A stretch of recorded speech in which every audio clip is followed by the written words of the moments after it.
Hello, everyone. Welcome back to the ICFJ Global Health Crisis Reporting Forum and to our special post-tribute event, where I'm bringing you some of my star colleagues to talk to you about the International Center for Journalists, what we do, what we can offer you as a network members, answer your questions, and also get your feedback about what your needs are this upcoming year.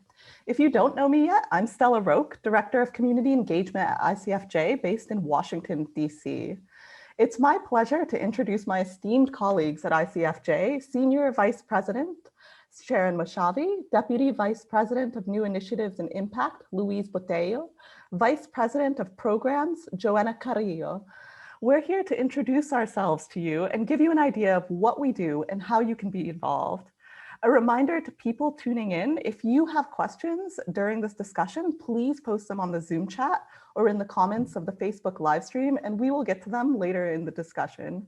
Thank you so much for joining us today. Now, I know many of you have seen my face here several times during these webinars. To tell you a bit about my team at ICFJ, I'm a member of ICFJ's Content and Community team, led by Patrick Butler, who you may have seen hosting webinars and on the forum group as well. We're the team that manages the Global Health Crisis Reporting Fora across 5 languages, ICFJ's network strategy efforts and community initiatives, and other members of this team include ICFJ's communications team, who run our newsletters, social media, event planning, and outreach, and the editors at the International Journalists Network, also known as Ijnet, where you, in fact, can pitch stories at www.ijnet.org. This is a relatively new team to ICFJ, where one of our broader objectives is to foster interconnections between journalists around the globe through efforts such as this forum, and to grow ICFJ's global network to include you in our programs and train and develop new generations of journalists around the world who work at a high standard. The most important thing you should know about ICFJ is that we were established for and run by journalists. Everyone on our team has worked in the media industry in some capacity or have been journalists themselves, including the panel you see here now. So let's get started. Sharon, let's start with you. Could you please tell us the backstory to ICFJ and its current mission, and when and why was the center established? Sure. Well, thank you, Stella, and hello, Johanna and Luis, seeing you from afar, and good morning, afternoon, evening, everybody. So ICFJ was established back in the day in 1984. So we have been around for 30, my math is terrible, 36 years I think we're at now. Johanna confirms that. And we were established, as Stella said, by journalists for journalists. 3 journalists started the ICFJ, the International Center for Journalists. As it was called back then, it was the Center for Foreign Journalists, I believe, when it was first established. Luis has been here, I think, the longest, so I think you remember that, right? Yes. And that was established by 3 journalists: Tom Winship, who was the editor of the Boston Globe, Jim Ewing, who was the publisher of a New Hampshire newspaper, and George Krimsky, who was a foreign correspondent for the Associated Press, and he was also ICFJ's first president. And the belief then was really the mission then is really what it has stayed, which is to help journalists be better journalists. And the idea was to, how can this center, how can the organization help journalists provide high quality information and news to their audiences around the world. Excellent. Thank you so much, Sharon. Now, Johanna, you head up our programs team, our largest team, and you oversee as many as 70 programs a year for ICFJ, which is a huge job. Could you give our forum members an overview of what types of programs are available? Sure. Thank you so much, and so glad to be here with my colleagues and with you. Glad to have you. Yeah, so we do about 70 programs every year, and the staff of the program staff is also about 17 people that run them all. Hopefully the people watching this webinar actually know our staff, our program staff. And the type of programs that we do vary tremendously. We always try to foster news innovation. We build investigative networks of investigative reporters. We do exchange programs. When travel was a thing, we bring a lot of groups to the US and did programs for them for up to a month, in which they were placed in newsrooms. We are doing that virtually right now. And then for the many other programs, we go to the country where we're running the program and we bring experts on the specific topic. To give you a few examples, we do programs on investigative journalism in Latin America. Right now in 2020, all of our programs are being virtual and they will remain virtual until, again, traveling is safe for all of our participants. But we have many opportunities open, which I think is what I'm going to highlight throughout this webinar, because it's impossible to talk about them all. I think as Luis and Sharon are talking, I can share a few links that people can look at. But for instance, we are doing a program with WHO that is open right now. The deadline is this Friday. However, we are receiving applications on a rolling basis, and journalists from Brazil, Argentina, Mexico, Ecuador, Colombia, the Philippines, China, Vietnam, and Malaysia can apply right now. The topic is road safety, but we're gonna focus on investigative skills too. We don't need only journalists who have covered the topic, they just need to show interest. So we're going to train them on accountability and investigative reporting and other health topics as well. We're going to start recruiting soon for Anglophone Africa, for a program on it's just investigative also and freedom and religion too. We also have a program that is ongoing. Many of you probably have participated in it. It's an exchange program for Latin American journalists. We are doing it again virtually, but they get to be placed in newsrooms in the US for several weeks. So it's an experience that we are mimicking, right? Virtually everything that they used to do in person. So they get to meet the whole team working in the newsroom. They participate in the daily meetings. They work in projects together. So it's a very exciting program. And I'm going to start sharing a few links there, but basically, yes, the opportunities vary. We have a lot of them open. I will say about 30 of them are open right now. So the deadlines are upcoming. My best advice will be for everyone to sign in for the Ijnet bulletin, the Ijnet newsletter, International Journalist Network, ijnet.org, in case you haven't done it. That's the best place to find out about our opportunities as well as everyone else's opportunities for journalists. And just to add quickly, oh, I'm sorry, so that newsletter is in all 8 of Ijnet's languages, so pick the language that you feel most comfortable in. Absolutely true. Brilliant. And where are the programs applications actually located? Are they on our website or Ijnet's website? That's a great question. So Ijnet tells you about the program and then it links to our website, and in the website you can find the application form. And normally they are very simple, right? We need all of your background information.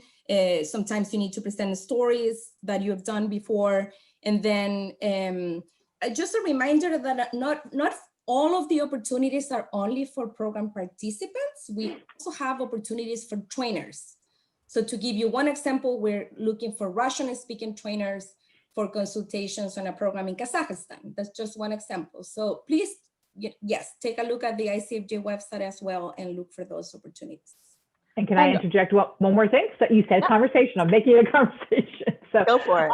One thing I just wanted to add is over the years, many of our participants have become our trainers, and we've sort of seen as they've built their skills, they have moved up to become mentors and trainers themselves. So that's another great opportunity that you can get from ICFJ. Thank you. And are all of our programs publicly announced? Why or why not? That's also a great question. Yes, in the sense of announcement, we tell, we share the news about our program. Not all of them recruit for new journalists. For some programs, we work with partners that the funder has. For example, with the Facebook Journalism Project, we do a lot of programs and they already are working with, some media organization in the specific country. They have a relationship with them. So we work with those media organizations. We don't open it up to the whole country for them to apply. So yes, but the big, I would say 80% probably of our programs are open to anybody to apply. Brilliant. And applying to our programs or awards, how can an applicant present the best possible application to get selected? What do you look for? That's an excellent question. So I hate to say it depends, but it does depend on the program. But to give you the general perspective on what we're looking for, we are looking for diversity. We tend not to focus on selecting journalists only from the capital, or the ones that speak perfect English, or the ones from a set background in the biggest universities or the biggest newspapers, etc. in the country. We look for excellence, someone who can show us that they are really committed to journalism, to high quality, reporting, to the topic, the specific topic. Sometimes our programs are very focused on one thing, like elections, covering elections. So they can show to us that they've done an excellent job covering elections. People that put a lot of effort in applications, I think my best advice over the years is not to just look for training opportunities for the sake of it, to say, I want to train on anything, so I'm going to apply to all these 10 programs. But rather see what you want to get out of it, see what your path is, what your passion is, because you can totally see a passionate journalist by reading their application. And then you select a program that speaks to you, a program that you see yourself being amazing at it. And those have the best chances, because I do, when I read applications, it's easy to see that some people just fill it out in 2 seconds. They really don't care that much. They wish they get this program, but if they don't, they also apply to 20 others. You can see that. So yeah, don't make an effort, do your homework, look for the variety of programs that ICFJ and other organizations offer, and then select the ones only that you think where you can shine, right? So yeah, those will be the best tips, I guess. Thank you so much, Johanna. Now, Louise, you're one of our veterans. You've been here for quite a long time. You direct our new initiatives and impact at ICFJ, and specifically you focused on our investigative reporting initiatives. Could you introduce us to ICFJ's work in that area? And importantly, what type of impact are you seeking from the journalists who are part of our network? Thank you, Stella. That's a very good question, and thank you for doing this. As my colleagues have mentioned, we have so many programs that sometimes the participants and the journalists and the news organization might get lost. But we have so much to offer, and sometimes people just don't see them. And doing this is a way for us to engage them. One point I wanted to mention in terms of the mission of ICFJ, because I had the pleasure of meeting the founders too, and it was interesting to see that their interest was to share lessons learned. So we are not actually preaching this is the best journalism, this is the best way to do journalism. We are all the time adapting to the local realities, and this is what makes these programs so impactful, because we are kind of thinking first, what's the local reality and what are the things that might work in that country that might not be working in another region. So one of the first things I really got so engaged with since the beginning and started working at ICFJ is the ability of ICFJ to adapt to different situations and to engage with different partners. As Johanna mentioned, we have partners. Rarely ICFJ do things alone. We pretty much often has local or regional partners that guide our work and make this more impactful. So you mentioned about impact. What are the impacts that we're looking for?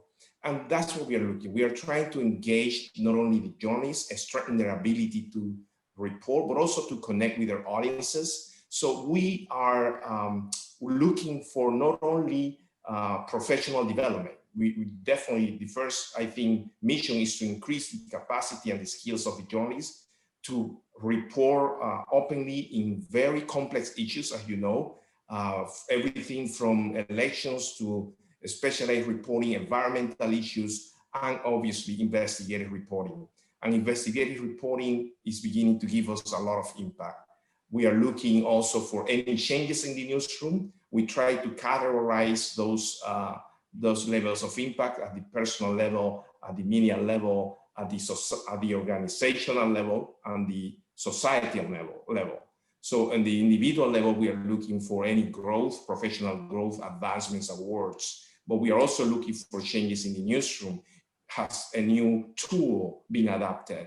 It's a new process by which the journalists are reporting, interacting with the producers, using different tools, video, data, how are they doing? How are they incorporating all these new strategies into their newsrooms and the work process? And also, once they report, what is going on around their communities? Do we have any impact because of the reporting that has triggered a new policy?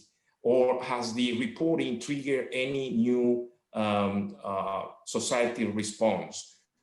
Civil society organization, what are the experts saying about the reporting or the issues that were revealed?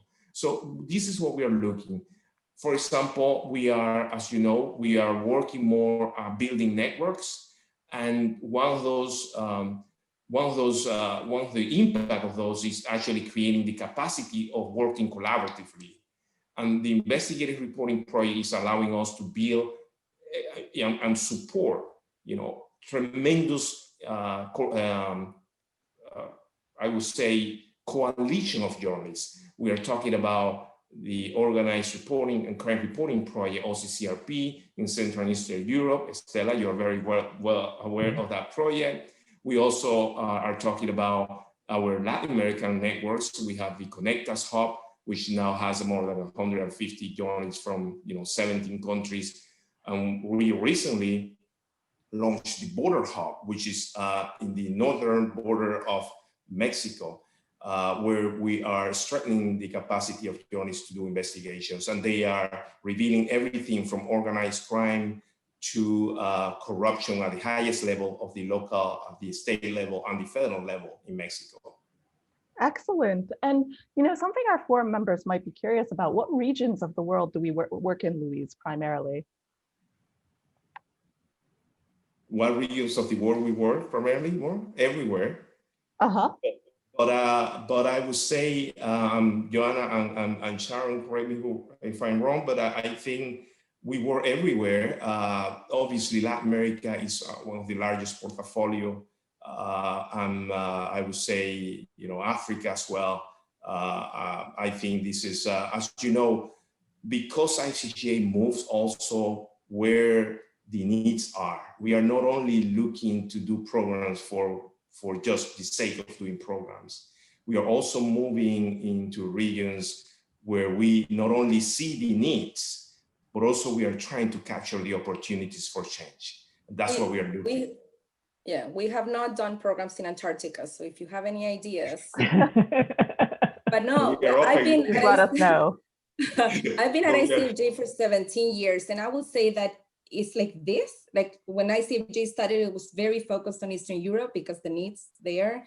And then, yes, as we said, Latin America has always been, a really big region, right, where we have a lot of programs going on. But then in a few years, Africa, we had so many excellent programs running at the same time. Last year, we started doing excellent programs in APAC, which I hadn't personally done. This year, we were going to do one in Australia, which was canceled because of the pandemic, but hopefully we're going to do it next year. So yes, I see that it's not steady, that yes, we do work everywhere, but some, depending on, as we said, of what's going on in the region, we tend to kind of go there more and do more programs there. We're looking for opportunities where we can make change, make a difference. So the need is everywhere. I think everybody on this call probably would agree that the needs for journalism are huge everywhere, both on the editorial side and the business side. And so we are very cognizant of that and look for places where we think we can move the needle. Yeah. One thing I also want to point out is it's not just about the regions, it's about what kinds of things are we doing, what kinds of programs, and how do we decide the programs. And increasingly, we've always done this, but the need on the business side on finding and creating news organizations that are financially stable and sustainable, both on the legacy front and new startups, is an area that we are really working a lot on and is growing. We have a big project in Latin America. We've been working all across the world on these reader revenue accelerators with Facebook. We've had a long-standing program mentoring very small startups in the Middle East for about 5 or 6 years. So we really see that you can't separate, obviously, what is good quality journalism. It needs to have a financial model behind it. And as we all know, easier said than done, especially during this pandemic. So that's something that we are increasingly also from both a need perspective and an opportunity. We're seeing both increasing need and increasing opportunities to move into that area. So in terms of that need-based assessment, like let's just say that I'm a journalist in a particular country where ICFJ doesn't have a program yet. How can I get in touch or be involved in some way to engage ICFJ with either project ideas, proposal ideas, or even to bring a program to my country? We want to hear from everybody. So there are lots of avenues. You can contact me, contact Luis, you can send ideas into Ijnet. So we are really looking for ideas, and all of our project ideas really try to come up or bubble up from the ground. We're really taking what people are saying they need and then using that to develop a program, to find funding for it. The other thing that we're doing, in the last few years, we have expanded and created a research arm of ICFJ. We started doing in 2017 a biannual survey on how technology is used in newsrooms. And last year, we hired a new director of research, Julie Passetti, and she's leading our research arm now. And we just put out the first report of a big project we're doing this year called Journalism and the Pandemic, and looking at the implications of what the coronavirus is doing to the field of journalism. So that helps us identify what is going on as well. So these are global multilingual surveys. The tech survey, I think, was in 14 languages. This Journalism and Pandemic was in 6 or 7 languages. And we had this past survey, I think we heard from journalists in 125 countries. So these are also great ways of us finding out and really trying to surface what the needs are. So thank you to everybody who has been participating in these surveys. I encourage you to keep doing it because it does really help us understand what the needs are and what the opportunities for change are.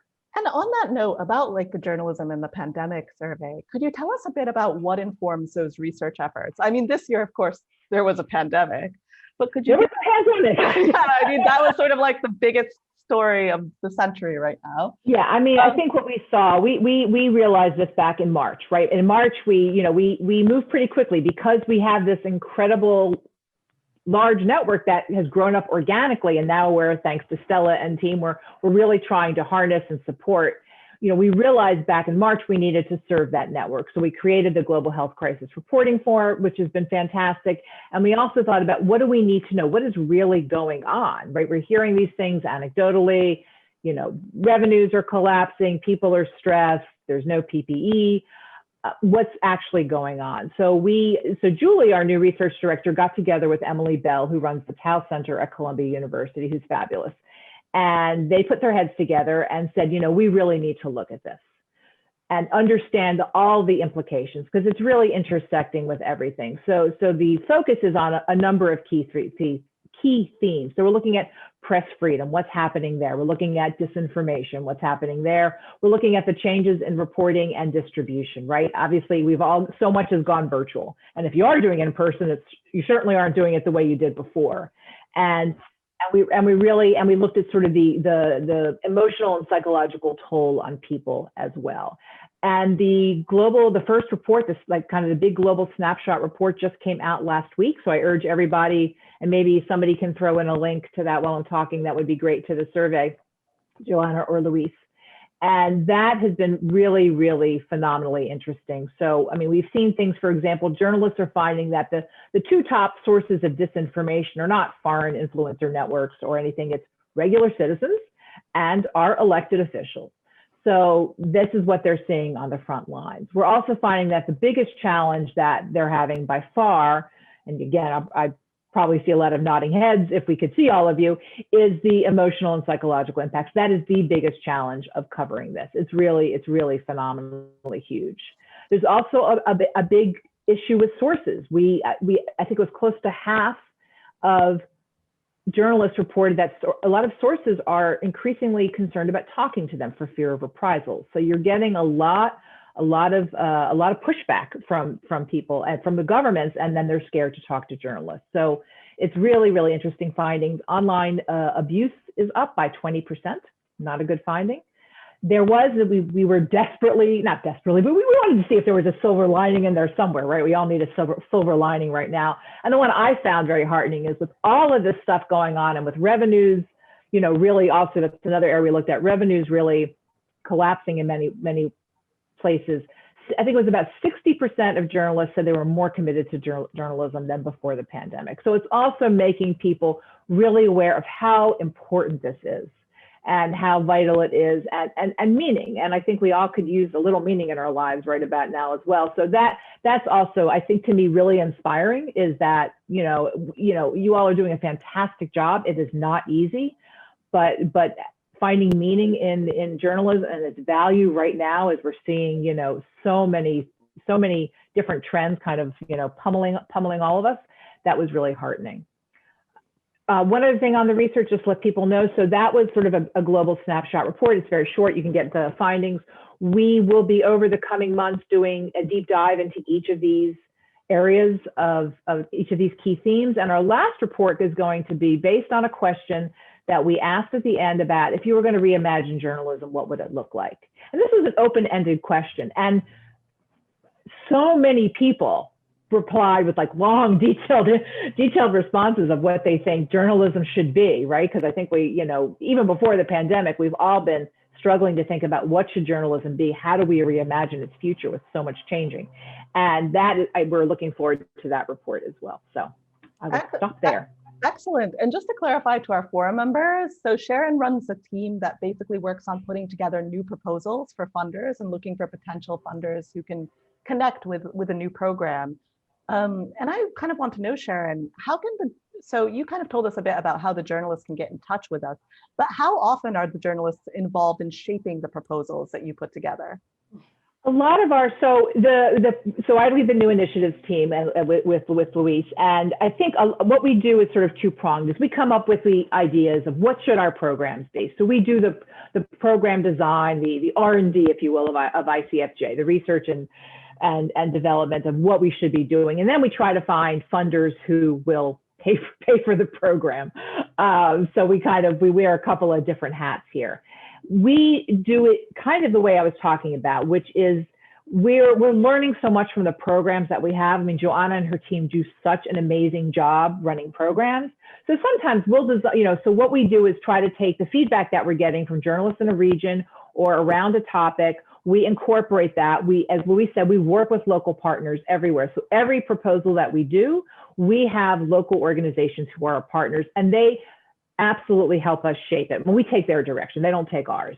Yeah, so that really is how we shape it. Go ahead. Yeah, I think we do so many surveys on programs that are ongoing that we use those. We always tell our journalists, please tell us everything, the good, the bad, the ugly, because we use that information to create the new versions of those programs or to apply the lessons learned, to new programs. So in that sense, every journalist that has participated in a program has a vote, right, to improve that program or others in the future. So that's why I'm in touch with participants, and I'm sure Luis is too, from 2003, and they still see that we do things that worked very well in the program they participated in because of their feedback. Excellent. And I know, like, in this discussion, we talk a lot about the Icfj network. And, one of the questions I have no doubt many of you in the audience will have is, how do you join the Icfj network? Now, we consider our network members journalists who have been through our programs, including every single member of this forum group, because this is a program in and of itself. And the basic requirement is you must be a journalist or a media worker of any stripe, including freelancers. So if you're joining us on this forum webinar or you subscribe to our Health Forum newsletter, I really encourage you to please formalize your relationship with us and apply to be part of the Icfj network through our Join Our Network forum, which is linked in our newsletter and which I'll also repost to the Facebook forum group after this webinar. We plan to publicize this forum more widely and publicly on our website in early 2021. So please stay tuned for that. And now we're going to get to audience questions. So I'm just going to come on here on Zoom and just check out what questions we've gotten from the audience. Let's see. Oh, wow. We've already gotten a lot of people commenting here. Let's see. Let's see. Okay, so Nishan asks, what are your plans and programs for journalists from Nepal? Right. I thought we were going to get country-specific questions. So we have done a lot of things over the years in Nepal. My memory is not excellent, but I remember climate change. We did a program there. We did one on journalism in the digital age also, that we did the in-person part in Nepal. The road safety, we've had Nepalese journalists this year. One of the fellows is from Nepal. So we constantly have opportunities open for journalists. Sometimes, yes, in an ideal world, we do the program in Nepal, but many of the opportunities are open for journalists from Nepal. Yeah, we've done a lot of specifically too, and we're hoping to do more regional South Asia programs that include Nepal. And so we've done a lot of, Luis was speaking before about collaborative journalism. This is something we really like to do a lot of work on as journalist resources get stretched, as information, especially investigative, obviously you follow the money and everything else across borders. So one of the programs that we've done where we've involved a lot of Nepalese journalists is cross-border South Asia. So look for more opportunities for that coming ahead. And we've got another question here from someone named, I'm going to pronounce this incorrectly, so I apologize in advance. Is it Critifor? I am a publisher of a science news website in Uganda, Science Now Mag. It's a one-man website. What type of program can I apply to? Johanna, you want to go?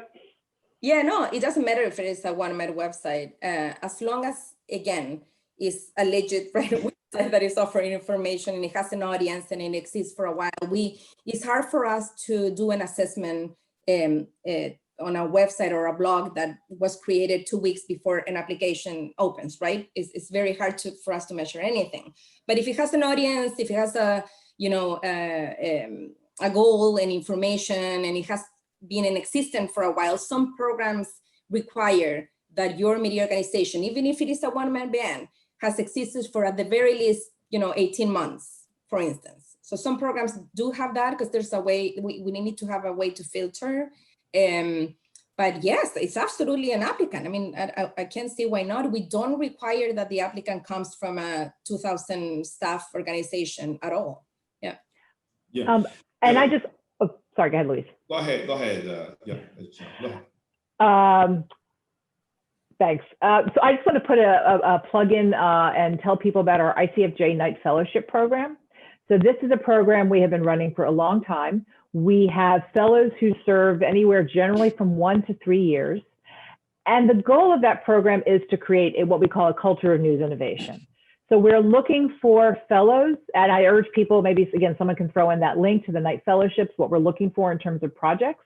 But we're looking for journalists, media entrepreneurs, media workers from the region who have ideas for projects that really can move the needle. Again, we leave it open. We're looking for the ideas from the ground, but something, it's not simply just about, I want to build my own website or my own news organization, but something that's going to help a broader array of journalists, working inside newsrooms, perhaps working with freelancers, connecting journalists with other communities. So I urge people to take a look at that because we're always looking for really, really great ideas there. And those are fantastic opportunities. And our night fellowships really are sort of the core of ICFJ. We're able to do a lot of experimentation and a lot of trying things out in different parts of the world. And so often that leads to other programs that we then build up doing. I don't know, Johanna, maybe you want to talk about a couple of those, what we're doing right now with Night Fellows? Yeah, sure. So, and before I forget, because I was going to say that one of the programs, and I'm looking for the link to post it in the chat. One of the programs is open. Oh, no, sorry. The recruiting doesn't have a day yet, but it's going to be opening soon. And Ugandan journalists are eligible. So I want to share that link if I can multitask for a second, but I will look for it and I will post it there. So and is the video program still open, Johanna, or is that one? No, it's ongoing, but they can still join the Facebook group, I believe. And yes, we're doing a video training program in Africa, reaching out 10,000 journalists. So absolutely, they can check it out. I can also post the link here, but back to the night, you were asking about the night fellowships? Yeah, maybe talk about Sergio's work or Hannah's work, for example. Sure, yeah. So, Sharon already explained what the night fellowship is all about, but our current fellows are doing science. Since the Ugandan friend here mentioned science, we have a fellow in Brazil, Sergio Espagnolo, who created Science Pulse. It is a website that tracks a specific research from scientists, and they created basically a bridge between journalists and scientists because they realized it was very hard for journalists to find fact check, information. There's so many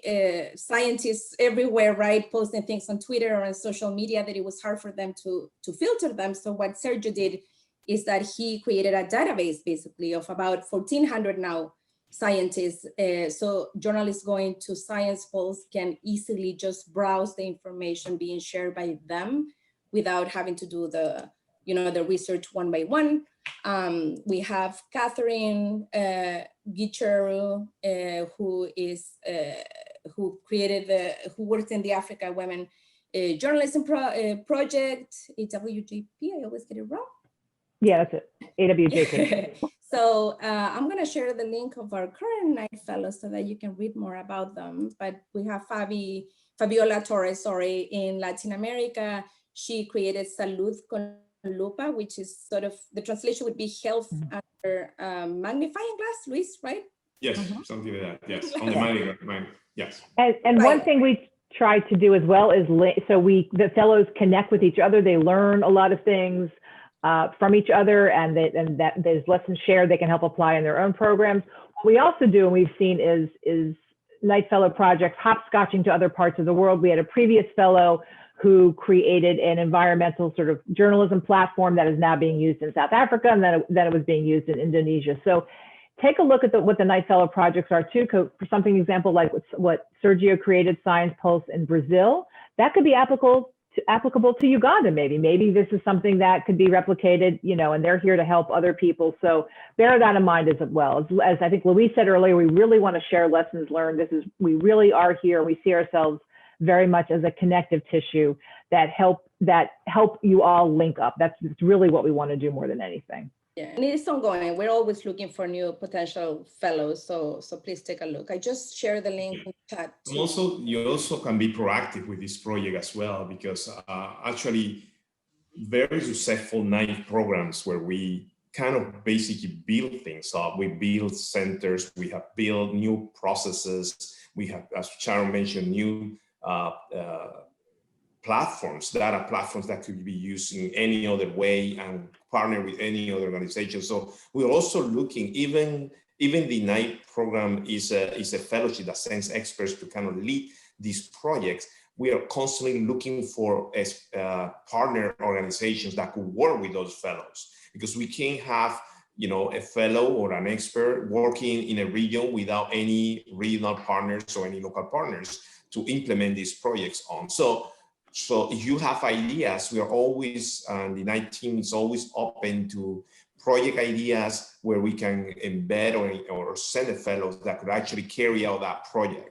In some of those biggest projects, one of the biggest projects has come actually not only because of the Knight Fellow that Icfj sent, but also because local organizations came up with ideas, and together we build the project for the fellowship. So I think those projects are also very successful, and you should be open and to send any thoughts or any ideas about what we should be doing in your country or in your region. I see a lot of journalists saying, can you send me the information to my email address? I will love to. It's just because of the volume of opportunities we offer and the requests that we get. I think the best thing that you all can do is register for the Ijnet bulletin. Make sure you're part of the forum. Those are the two best ways to be informed of all of our opportunities. And to respond to another question that is, we absolutely do programs in all languages, really. It's not about speaking English. Yes, some of our, especially global programs, require journalists to speak English because it'll be impossible to bring people together from all over the world and do it in different languages. But many of them are done in local languages. I myself have done programs in Urdu and in Portuguese, absolutely. Spanish, all of our programs in Latin America tend to be in Spanish. So take a look, and the information on Ijnet may be in your language. It's Spanish, English, Portuguese, Arabic, Chinese, Persian, Russian. So yeah, definitely check out our websites like www.icfj.org, www.ijnet.org. I also see a question here from Fred, which I'm happy to answer. And he asks, how much must I pay to be a member? The answer is 0. You absolutely don't have to pay to apply to be a network member. I'm actually going to post this link here on the thread for our webinar participants. We have a forum. If you are a journalist or a media worker or freelance reporter, I really encourage you to apply via this form. And there's another question here from Abdulaziz that I find actually quite interesting. And he asks, exiled journalists or refugee journalists, how does ICFJ address or cater to these journalists who risked their lives and sometimes lost everything to be resilient and, you know, freedom fighters? You know, these are journalists who were kicked out of their countries because the threats were too much. Do we have programs specific for them? That's a great question. I'm thinking of programs specifically for them, but what I can tell you is ICFJ's reaction to similar situations. And what comes to mind, because he mentioned journalists that have lost everything, we try to react quickly, right? We try to find the funding. We need funding for a program. So when the explosion happened in Beirut, we had cases of hundreds of journalists who lost not only their houses, but also their media organizations. They had no place to go. A lot of them were completely destroyed. And ICFJ, within 3 days, put together a program to offer them funding and to work with them to set up a place and, you know, for them to have Wi-Fi to do the reporting. So yeah, we have done that in the past. We did that also with our night fellows when the tsunami happened in Southeast Asia. Also, we reacted very quickly, and we had what we called back then tsunami fellows who also work there and help our journalists. So we tend, when we can, we tend to do that and try to help the journalists that have lost everything for different reasons. Yeah. Thank you, Johanna. I think we can also, if we cannot help, we can help them connect with organizations. Right. Oh, sorry. No, I was going to say what you're going to say. Go ahead, Luis. Go ahead. No, I was just going to say that in the cases where we cannot help because we might not have a program, we usually try to connect them with organizations that help, that actually are dedicated to provide that kind of rapid response support to journalists who are facing some sort of displacement, or they have been forced out for security reasons. They have to leave. So we might connect them with other organizations that actually do that in the day-to-day work. Sharon, do you have any additional comments to that? No, I was just going to say what Luis said, so I'm good. Okay, gotcha. Now, I see we have only 11 participants here on the Zoom chat, but we kind of wanted to open a discussion with you. We have about like 15 minutes left. We'd love some feedback from you right now to add to the Zoom chat if you're watching this webinar. Tell us where you think we ought to be focusing our efforts in 2021 while we're still likely to be under the pandemic. What are some trends you guys are seeing on the ground? So if you bring it up, we'd love to discuss it.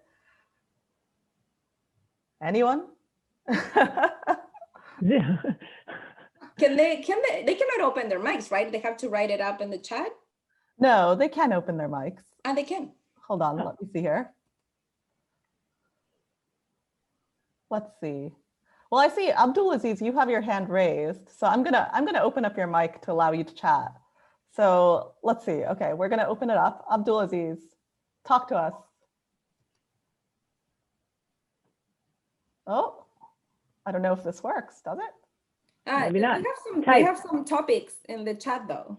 Oh, actually, Lydia, I think it's because you're the one who's administering the production. So we have a production assistant behind the scenes. You can't see her on camera, but Lydia, could you actually allow Abdulaziz to chat with us? If you go to participants and then click on his hand raised. And Sharon, look at the first topic. Yeah, I see that. Yeah, we can talk. Yeah, while we're waiting for that, can you do that, Lydia? If not, I see someone here put about online hatred, polarization, and religious hate. So we can talk about that. Definitely, someone put that in here. Or is that, should we do that? Let's start with that. Let's start with Vishnu. Okay, so online hatred. So we have out now, we are doing a big, our next big research project is going to be looking at online violence against women specifically. Women journalists, I should say. So we're doing a project on how, as I said, our current survey now shows we've seen a 20% increase in online abuse of women journalists. So we have a survey out now. It's if you're interested in participating in it, send us your information, because we're not putting this out broadly because that can create trolls. attract trolls. So let us know if you want to take the survey and we'll send you the link. In terms of other programs, and Johanna, I'll let you speak about this in a second, we definitely are doing things about social media. How do you use social media? How do you as a journalist deal with polarization and have better conversation on social media? I'll let Johanna talk about that in a second, but I'll just get to religion real quickly, which is we actually have 2 programs starting about religious hatred. We have one for Africa and one for South Asia. And I think it includes Nepal. I hope it does. I'm pretty sure it includes Nepal. I can check. I think it does. And the Africa one is open applications. And the Africa one, So those are 2 programs that we have. So that is obviously an area. And again, we're seeing, that's an area that's it's always a big Pakistan, problem. India, and Sri Lanka. Sorry, Nepal. No, not Nepal. This one. No, not this one. Anyway, we do have those programs starting up. The Africa that's up. South Asia is not up yet. Those applications, the availability to apply for that will be soon. And we have Africa. It sounds like Africa is up already, Johanna. So it says exact dates of recruitment TBD. So TBD. So stay tuned for that one. Following Ijnet stay tuned for that one. ICFJ, you will get it. Yeah. And that's a big issue now as well. As I said, it's perpetually a big issue. But what we've seen in a lot of communities is that COVID is being, there's lots of, conspiracy theories that it's certain religious minorities have, are infecting people and things like that. So that's something we think will be a really good and really important program. And again, it's cross-border. So we're really bringing together people from different communities, different countries to work together on projects. And I see actually another one mentioned here by Fred. He writes rural reporting focusing on inclusion and human rights. So he sees this as also a future issue. And Fred is based in Africa. That's a really good point. I mean, to Johanna's point, we very much focus on in our programs not just having journalists from the capital. So in that sense, we are very conscious about having better, improved coverage of what's happening in rural areas. So we don't have a program, I don't think right now specifically focused on that, but we're trying to make that a feature of basically everything that we do. Yeah, I can think of, yes, the topic is not necessarily inclusion and human rights, but we did a 3-year program focused on early childhood development issues. And our journalists were from rural areas in Ghana, Uganda, Kenya, Tanzania, and I traveled with them. We also traveled to rural areas. So as part of the program, we didn't travel to countries in Africa to the capital and see how the big NGOs, international NGOs were doing. Only we went to the middle of nowhere to report on villagers and how they were, educating their children and providing them with food, etc. So yes, we absolutely put an emphasis on doing that in both the participants and the agenda. Yeah, and we also have done programs to include, community radio stations, rural, indigenous media organizations in Central America, for example. We have programs to help indigenous media organizations actually to report on their day-to-day issues. And that's the issue of inclusion is in every single program. We try in every program to bring people from different backgrounds from outside the major cities, as Sharon mentioned. So I would say that the issue of diversity and inclusion is an integral part of most programs actually that we do. Rarely we do programs that just include the big journalists or the big media in the capital city. Most of the program, actually, we are required to bring people from different places, and some of them are working for local indigenous and rural news organizations. Oh, and Lydia just mentioned to me that she does have the power to allow people to chat. So Lydia, could you allow Abdulaziz Al-Masabi to chat with us so he's able to ask his questions and also give feedback? Yes, doing it right now. Thank you. Hello. Abdulaziz, talk to us. Hey. Hello. Hey. Hi, everyone. How are you? Good, how are you? Good. Oh, not bad. Been better. Pandemic everywhere. Where are you based? Where are you based? I'm sorry, because my connection is a bit bad. Well, I'm an exiled journalist from Middle East, Yemen. I'm currently based in Asia. And I'm doing humanitarian work, reporting on vulnerable communities, refugees, and women and children who are stuck in countries with human rights signatory kind of situation where like they are like in limbo, they're not getting rights, they're not getting deported, so it's like you're stuck there. So I'm working on that since the past 5 years. Excellent. That's great to hear. And what's sort of your feedback to us of where you think we should focus?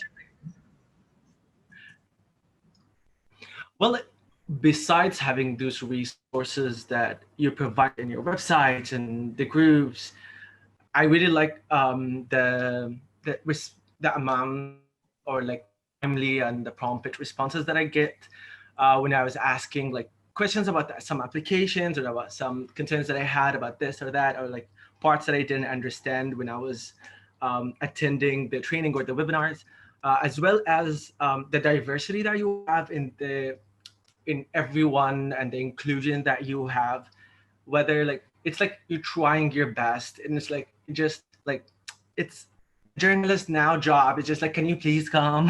Can you please join the forums for everyone to be included? So it's like you're putting 110%, and then we need to put 100%, and we need to tell other friends, other journalists. And it's not like a competitive environment. It's an inclusive environment. It's, I am here, it's good, I want you to be here, I want you to be good like I am. It's, we're sharing, we're not competing. So it's that kind of environment. Even if I'm not even applying for the fellowship or anything, I still can find the videos later on. I can still have the information, I can still have the data, I can still access everything. I can still ask a question, I can request. I love your newsletter. I'm spend all my time like reading once and twice. And I'm like, okay, this one and this one, like, and I became like kind of source for like a group of journalist friends of mine that I'm like, oh, there's a newsletter. Like, I don't know why they're not signing for the newsletter, but they call me to ask. You're ambassador. Yes, you're officially an unofficial ambassador. Yeah, so they're like, oh, what did they say? I'm like, you can read, dude, like, just go. And it's like, oh, but you know, like, we don't know them. I'm like, what? So it's like that kind of like, it's still hard because usually like journalism organizations, they still have like that designated person that you have to go through, and you have to go through like a certain procedure, a certain person to join. But this one is like, are you sure everyone can join? I'm like, yes. Everyone can be part of the forum. Do you get the newsletter, the Ijnet newsletter? Do you get it in Arabic? No, I get all in English. Oh, okay. I prefer, yeah. But I'm getting all your newsletter, that and ICFJ one, and like I have favorited your website. It's like stalking you, but not stalking you. I love everything you said. It's absolutely everything you said here. Well, so much for sharing. Yeah, if you haven't, Abdulaziz, we did. I don't know if you watched our Tribute to Journalists 2020, but we have this great photo mosaic where we're trying to collect the photos of journalists in our network, and they can tell a little bit about. So I don't know if you've done that, but send I did. You did. Fabulous. So thank you so much. You had. I had a feeling you had. I thought I would mention. Yeah, I was like, ooh. That's great. I'm gonna post. Thank you for that. It's like, sorry. It was actually very good. I love the mosaic idea. I was like, ooh, like fancy. Like everyone is included. I'm like, just go put your photos. Like, it's fine. It's nice. Yeah, absolutely. Who's gonna buy it? And we really, it's very, very good. And we really encourage you to share that Join Our Network forum with the other reporters on the ground who are also reporting on refugees and vulnerable communities, be it your colleagues, your friends within your own network where you are. Because the more journalists we get like to connect with and in touch with us, the more we can kind of reach back to you guys as well in the future, like whether it's for our research surveys, whether it's to invite you to our programs. And also like we'd love photos of you and your colleagues on our mosaic. Like please, like absolutely share that with everyone. Yeah, I just share, Abdulaziz, the link to the refugee program we've been doing this year. But also remember, we are looking for trainers, and we love trainers that we can train to become trainers, right? If they've never done it before, we call it TOT. So if you're ever interested in having that role. I am, before you finish even the sentence. Because I'm a global trainer for media and PR, so it's like, woo, I'm getting old. Thank God the camera is not like functioning. Like I'm like getting excited like a 5-year-old kid. Another thing that I would really like, I'm struggling to try to come around or like maneuver my reporting or like to address in general is like hate speech, biasness, and manipulation of information and stories. Because we all heard about the new laws in the UK about the refugees and the new immigration laws. But then barrier to that, there was an incident of this politician from my country that sued the UK Home Department office. But then it's kind of like that created much of like aggressive towards refugees in general. But then the stories of people who, there was a Sudanese refugee who drowned trying to cross after those laws been implemented, and it's like it's a missing pieces of like the struggle of those people and how like people can manipulate, and like it's already to protect the vulnerables and you're abusing that for your own benefits. So it's like how to address that without like being targeting like a person. Like I don't want to target a person, I want to target the issue, because that's like really tricky and I don't want to like come over that. So that's a question for you to address for me, if you may. Thank you, Abdulaziz. I'm not sure if I have a good answer to that question. I don't know if anyone else has experience with that before, or even with journalists who might be in your programs. Luis, you want to take that? I don't know what to say about. You're talking about Abdulaziz. You're talking about the inclusion of the journalists. What are you referring there? Do you have a specific question on that? The inclusion? No, it's like how to address hate speech, biasness, and manipulation of information and data, and like how to address that and to like fight it and then report about it without harming, like addressing the issue but not the person. Because for hate speech, it's a bit tricky. So thank you, Abdulaziz. I think maybe thank you very much. Something that might be worth going back to is some of our webinars on disinformation and misinformation, as we've held panels on that before. So I think that actually might be a good resource, as at least I personally am not a disinformation or misinformation expert, and I don't think any of our panelists might be in particular. But one thing on that, just very briefly, is the fact that my recommendation is always to, when you are not sure how to respond on those things, go back to the principles of journalism, the basic principles of journalism and ethics.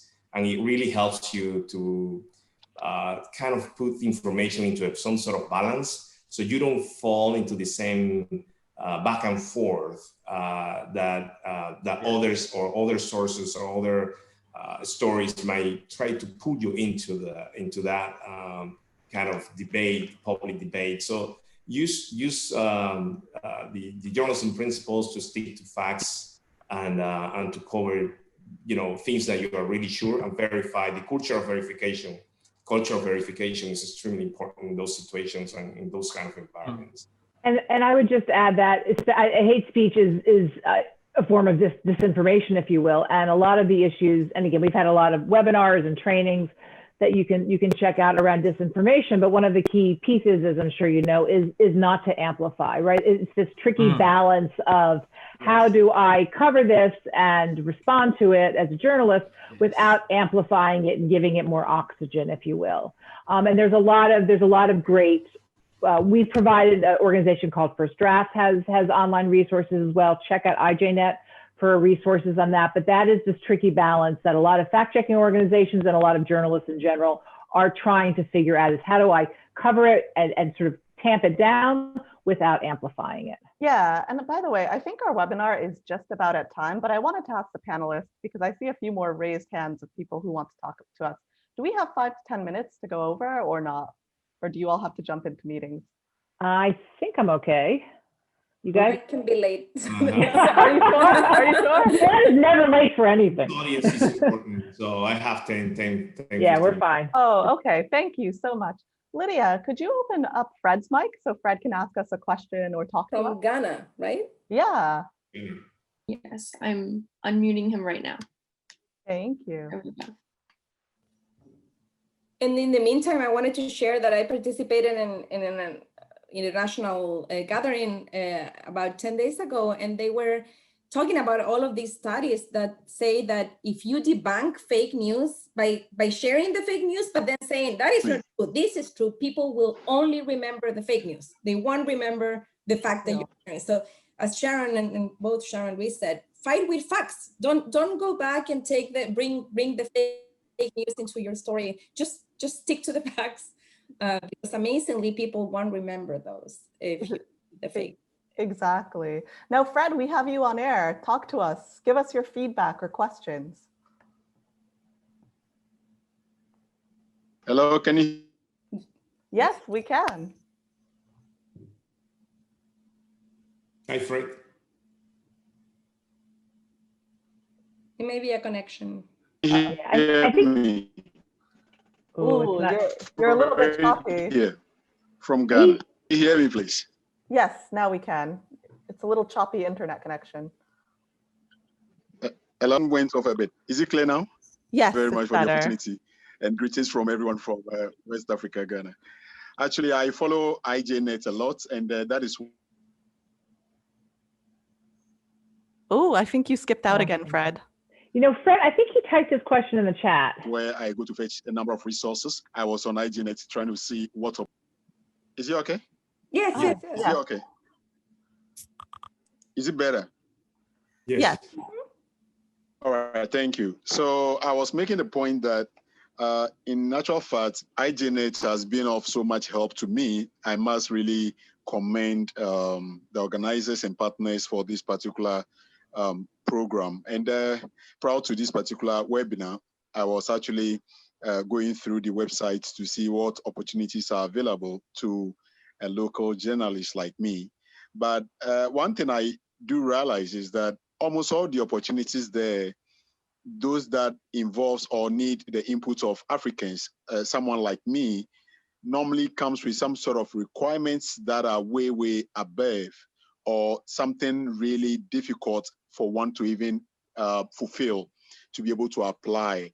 A requirement, for instance, if you're a freelance journalist in Ghana or West Africa, it's quite difficult for you to go to any editor seeking for some form of a letter trying to give you permission to go ahead and do a course outside the country, and visa processes and a whole lot are quite some of the challenges you have to go through.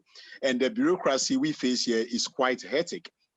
So it's something I think you have to look at when the opportunities come out and they are tailored to Africa. You should look at the dynamics. Not every requirement can be fulfilled. I just saw a while ago one particular one requesting that an exchange program from Africa or from any part of the world to Germany, and is requiring for one to be able to speak the German language. How many locals, I mean, how many Africans are able to speak the German language? You see, so there are some difficulties, peculiar difficulties, I think, that must be worked on when the requirements need to be tailored towards Africa. And I'm so glad to be part of this webinar, and it's an eye-opener for me. I would love to be part of your trainers. I just want to be a partner of this particular program. I'm so happy and excited for this webinar. Thank you. Thank you, Fred, so much. Who wants to tackle that piece of feedback? I can mention a few things. The Germany one may have been the Burns program that is for US and Canadian. It also could have been, just before you answer, Johanna. So Fred, just to be clear, not all of the opportunities you see in the Ijnet newsletter are coming from ICFJ. Our programs are all there, but there might be other organizations as well. So that one sounds. It doesn't sound like ours. Doesn't sound, yeah, that doesn't sound like our program, but so just wanted to clarify that in case that wasn't clear. But and if it was ours, then it was only for U.S. and Canadian journalists. But yeah, I agree. Not a lot of them speak German even here. But it's our oldest program, and we have been able to find candidates. But back to what you mentioned, the requirements really are depending on the program. If we have to bring international journalists to the US, there's a lot of visa implications, there's a lot of logistics involved. So it's hard for us to get visas for journalists who don't have an employer or cannot prove that they have had an employer in the past year and they are coming here almost as tourists. So those may be higher requirements. For programs in the region, like the one I mentioned that I did for 3 years in Africa, obviously it was very easy for African journalists to move within Africa, so we didn't have a lot of requirements there. And then if this year, for instance, that we're doing everything online, for the virtual programs, it's even easier, right? It's even easier for you to participate. Many of them that we're doing, like the one, I keep forgetting, I have to share that link. The one we're trying to reach 10,000 journalists in Africa, and it's on mobile journalism. All you need to do is just register in the group, in the Facebook group, and it requires almost nothing. The fact that you're a journalist, that you're interested, that you can prove, that you're committed to the program. But I hear you. It's for some programs, yes, we require more, but not for all of them. Johanna, do you also want to address sort of maybe freelancers, how, because I think one of the things Fred brought up was the letter, having a letter from an editor saying we're gonna, publish your story or something. Do you want to maybe address that? Yeah, that's even hard, for an editor to commit to a story that doesn't exist. It's even hard for full-time journalists, right? So it's not even a freelance situation. So we try to have in every program a mix, because we understand, especially in years like this, that many journalists want to go freelancers. So it's not a lot of them have full-time jobs and very well-known employers. So we do offer a lot of opportunities for freelancers. All they need to show is that they have done reporting in the past, say, year. If they've been out of journalism for 2 years, again, it's hard for us to assess the quality of their application or whether they are interested in continuing in journalism and they will be committed to the program, or maybe they participate, but then they are going to be out of journalism again.